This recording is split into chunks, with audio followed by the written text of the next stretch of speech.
Pam Bondi stepped into the Senate Judiciary Committee hearing room, her blonde hair perfectly styled, her navy blue suit crisp and professional.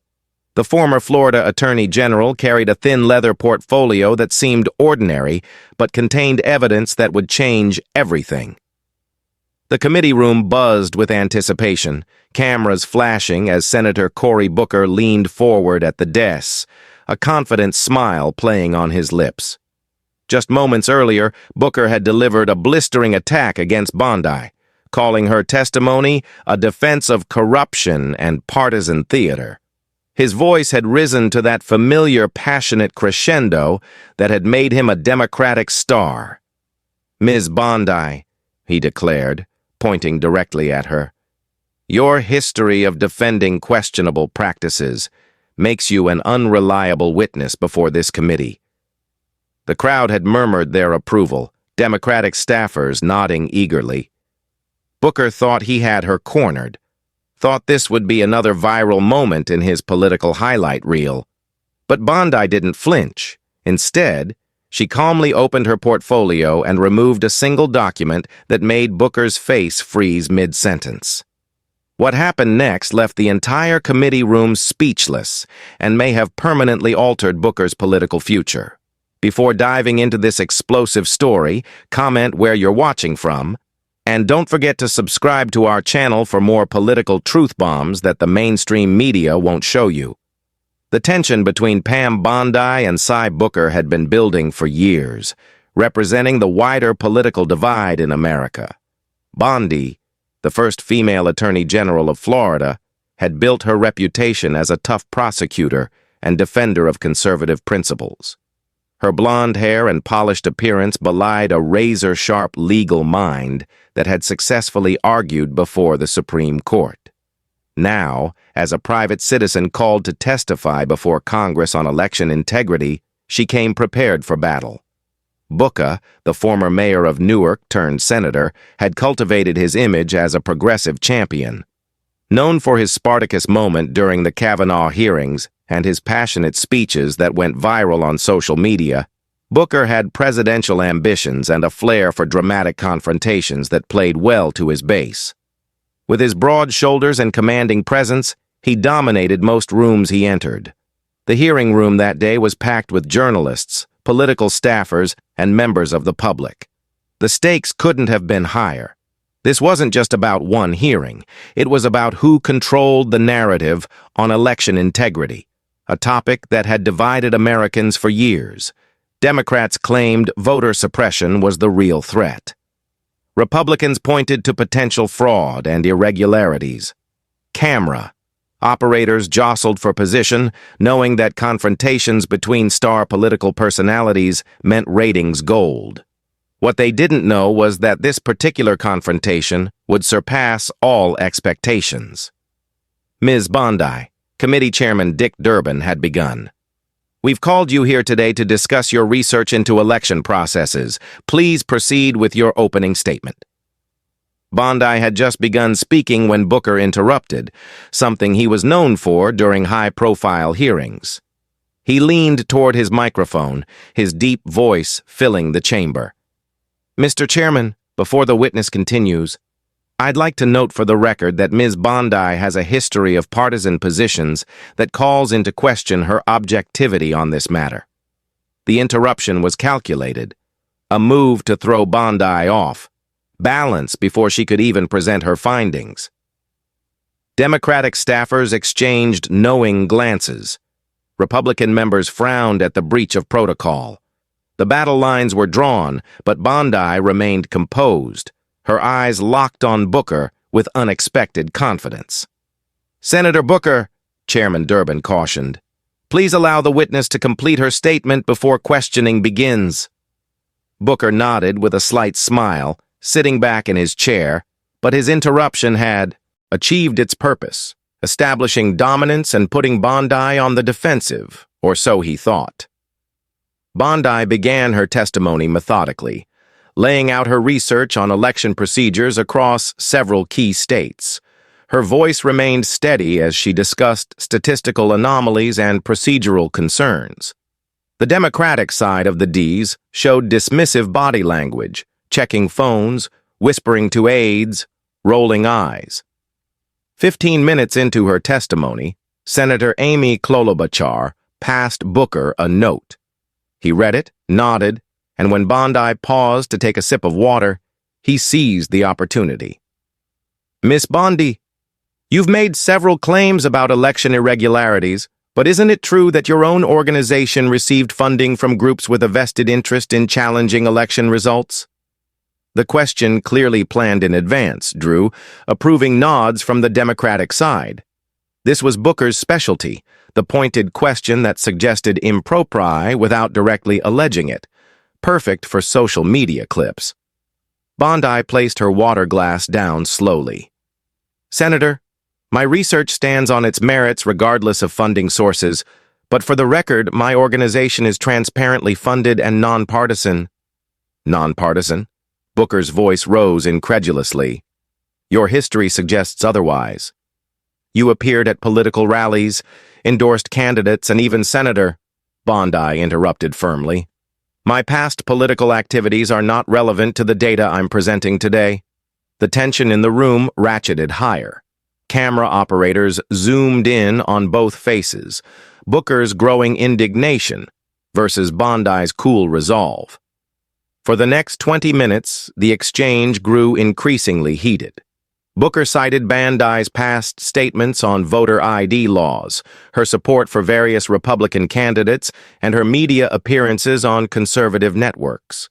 His tone grew more contemptuous with each question, his body language more aggressive. Democratic colleagues nodded, encouragement.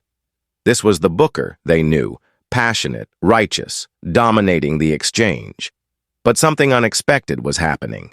Instead of wilting under Booker's prosecutorial style, Bondi became more composed. She answered each accusation with precision, never raising her voice, but never backing down. The Republican members noticed the shift first, a subtle change in the power dynamics of the room. "Senator Booker," she said during one exchange, "you've spent considerable time questioning my motives rather than addressing my findings. Is there a reason you're avoiding the actual data?" Murmurs rippled through the gallery. Booker's friendly media outlets would edit that exchange out, but everyone in the room felt the momentary shift. Booker seemed briefly thrown off his rhythm. Then came the moment that changed everything. After nearly 30 minutes of increasingly personal questioning, Booker brought up a donation Bondi's office had received years ago during her time as Florida's Attorney General. "Miss Bondi, you received a $25,000 donation from the Trump Foundation to your re-election campaign in 2013. And subsequently, your office decided not to pursue an investigation into Trump University. Do you really expect this committee to believe you're an impartial witness on election integrity?" The room fell silent. This was the kill shot, the moment Booker had been building toward. Democratic staffers already had their phones ready to clip the moment for Twitter. Bondi didn't immediately respond. Instead, she slowly opened her leather portfolio and removed a single sheet of paper. "I was hoping we might focus on election data today," she said quietly. "But since Senator Booker insists on questioning my integrity, I feel compelled to address a matter of public record." She slid on reading glasses and looked down at the document. "Senator Booker, are you familiar with a donation made to your senatorial campaign on March 12, 2019 in the amount of $10,000? Booker frowned slightly. "I have thousands of donors, Miss Bondi. My campaign follows all proper disclosure requirements." "Yes, I'm certain it does," Bondi continued, her voice steady. "This particular donation came from the Fairview Capital Group. Does that ring any bells?" The committee room remained silent, but a subtle shift occurred. Republican senators leaned forward. Democratic staffers stopped typing on their phones, suddenly alert. Booker maintained his composure, but a subtle tension appeared in his jaw. "As I said, I have many donors. The Fairview Capital Group," Bondi continued, "is a subsidiary of Vista Partners, which at the time was under federal investigation for tax irregularities. 3 weeks after receiving this donation, you wrote a letter to the Treasury Department questioning the investigation's timeline. I have copies for the committee.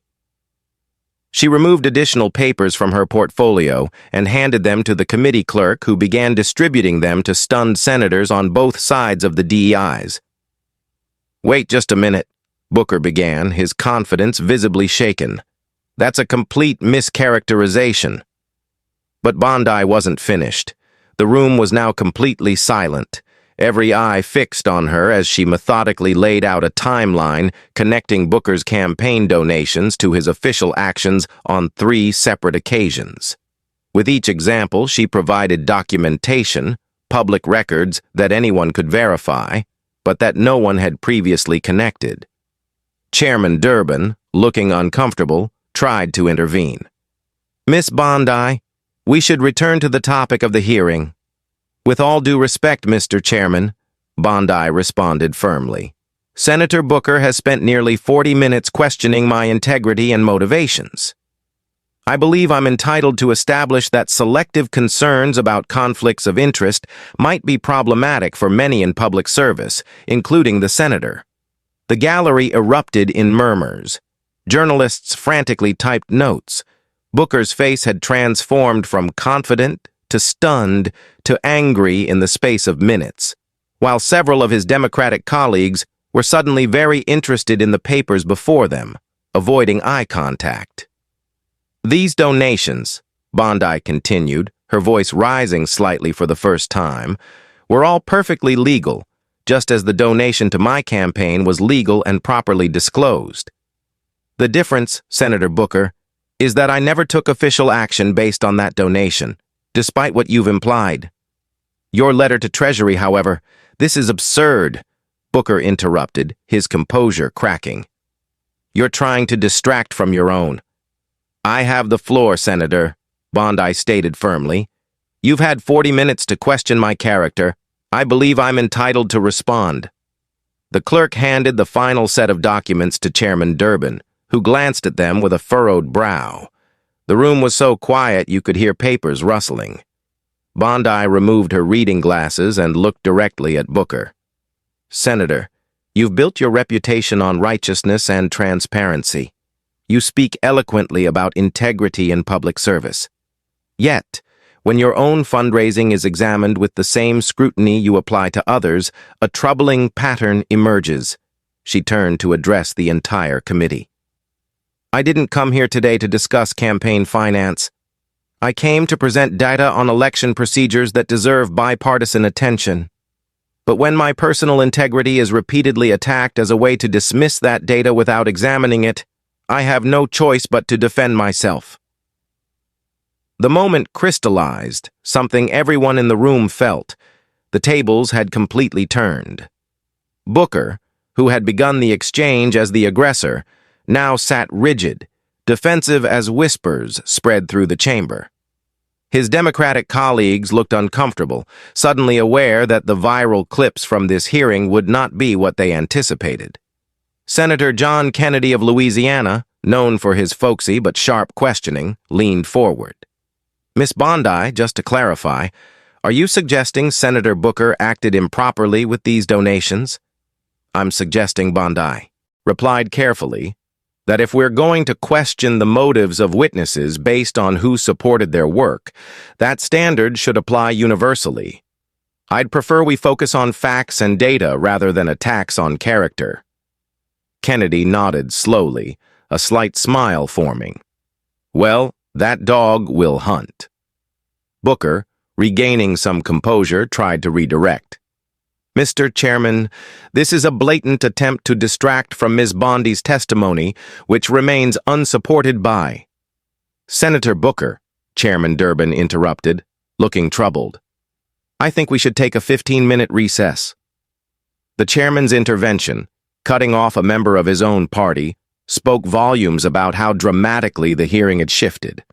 As senators filed out for the recess, cameras captured Booker in an intense discussion with his staff, his face tense, gesturing emphatically. Meanwhile, Bondi sat calmly at the witness table, sipping water as Republican members approached to speak with her. When the committee reconvened, the entire tone had changed. Chairman Durbin began with a statement about the importance of focusing on the hearing subject matter. Booker's subsequent questions were brief, technical, and devoid of the personal attacks that had characterized his earlier approach. The confidence and moral superiority that had emanated from him at the hearing start had evaporated. In the space of one exchange, Pam Bondi had not only defended herself, she had fundamentally altered the power dynamic of the entire proceeding, transforming from target to commanding presence. As the hearing concluded, it was clear to everyone present that something remarkable had transpired, something that would reverberate beyond this room. By the time Pam Bondi left the Senate hearing room, the political earthquake she had triggered was already spreading across Washington. Capitol Hill staffers furiously texted journalists who rushed to publish the first stories with headlines like "Bondi turns tables on Booker in stunning congressional testimony and former AG Bondi silences. Booker with surprise financial disclosures." Within 30 minutes, clips of the exchange flooded social media.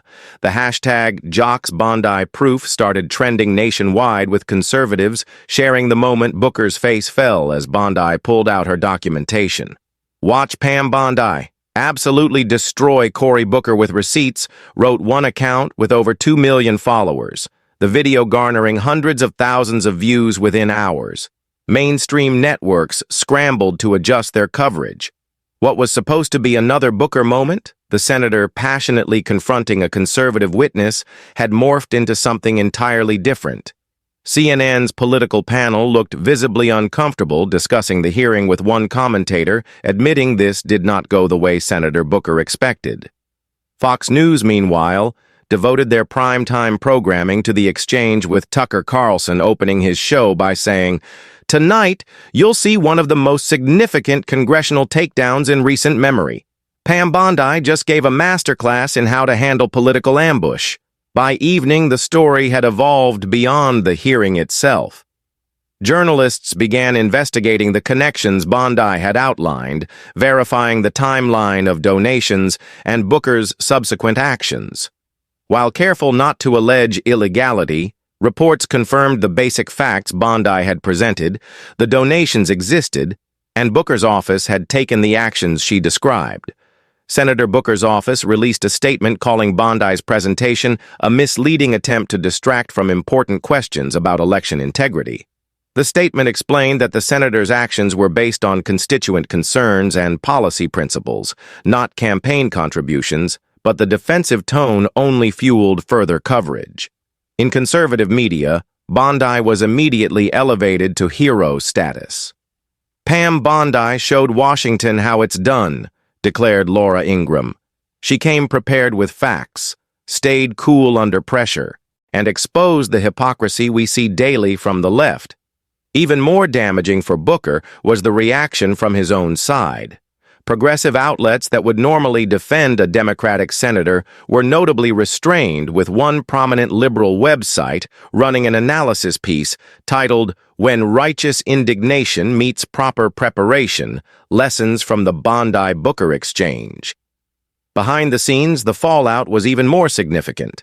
Democratic Senate leadership held an emergency meeting to discuss the implications.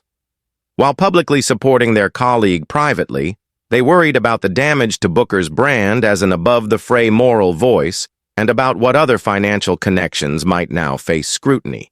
Republican strategists, meanwhile, immediately recognized Bondi's enhanced political capital. By the next morning, she had received calls from multiple conservative organizations and media outlets seeking appearances. 3 senators had reached out about potential committee testimony on other matters where her prosecutorial background could be valuable. For Booker, the personal consequences were immediate. His carefully cultivated image as a political crusader, untainted by the usual Washington compromises, had taken a significant hit. While his base would remain supportive, the exchange had created a template for future opponents, a way to respond to his moral positioning by raising questions about his own record. At a deeper level, The hearing represented something more significant than one political clash. It symbolized a turning point in how prepared conservative witnesses had become when facing hostile congressional questioning. For years, progressive politicians had dominated such exchanges, creating viral moments and fundraising opportunities. Bondi had demonstrated an effective counter-strategy, meeting emotional accusations with documented facts in a calm prosecutorial manner. 3 days after the hearing, the story continued to reverberate.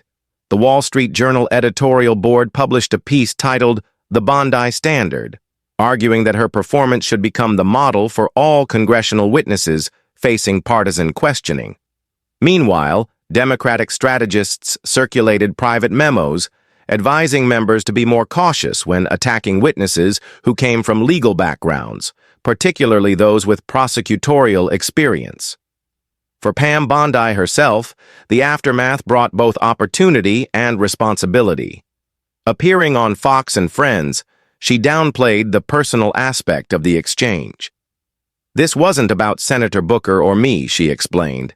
"It was about ensuring that important policy discussions don't get derailed by personal attacks. We need to be able to examine election procedures without questioning each other's motives." The measured response only enhanced her standing, demonstrating that her hearing performance hadn't been about personal animus, but professional standards. When asked if she had political ambitions, Bondi smiled and said, "I'm focused on contributing where I can be most effective. Right now, that means bringing factual analysis to important national conversations." Political analysts noted that Bondi had achieved something rare in modern politics, a defining moment that crossed over from partisan circles into broader public awareness. "Whether you agree with her politics or not," noted one veteran Washington. Observer, Pam Bondi just wrote the playbook on how to turn a congressional hearing ambush back on the ambusher. In the weeks that followed, the concrete impacts of the exchange became clear. Booker, once considered a potential presidential contender, saw subtle but meaningful changes in his political position. Invitations for high-profile speaking engagements decreased. Media requests shifted from national policy issues to New Jersey-specific matters. Fellow senators who had once sought his partnership on legislation became slightly more hesitant, worried about the new scrutiny such associations might bring. More. Broadly, the Bondi-Booker exchange altered how congressional hearings were conducted. Witnesses came better prepared with potential counterpoints about their questioners. Members became more careful about launching personal attacks that might invite retaliation. Committee chairs instituted more rigorous rules about staying on topic. The confrontation had revealed something fundamental about modern political discourse, that in an era of performance politics, authentic preparation still mattered more than practiced outrage. Pam Bondi hadn't just won an exchange. She'd revealed the fragility of carefully constructed political personas when faced with unexpected facts. 1 year later, a political science professor would include the exchange in a textbook chapter titled "Pivotal Congressional Moments That Change Political Trajectories." The professor's analysis concluded, in the social media age, politicians often prepare for virality rather than substance. The Bondi-Booker exchange demonstrated the limitations of that approach and the enduring power of factual preparation. This dramatic showdown between Pam Bondi and Cy Booker teaches us something vital about today's political landscape. The most powerful weapon isn't righteous anger or moral positioning, but thorough preparation and unshakable composure when under fire. When confronted with emotional accusations, Bondi responded with documented facts. When faced with interruptions, she maintained steady focus. And when attacked personally, she turned the spotlight back on her attacker with precision rather than fury. If you found this political analysis insightful, don't forget to like this video and subscribe to our channel for more deep dives into the confrontations that are shaping America's political future. Comment below with your thoughts. Do you think Booker will recover from this exchange, or has Bondi permanently altered his political trajectory? And which political confrontation should we analyze next? Until our next video, remember that in politics, as in life, the prepared mind will always prevail over the passionate heart.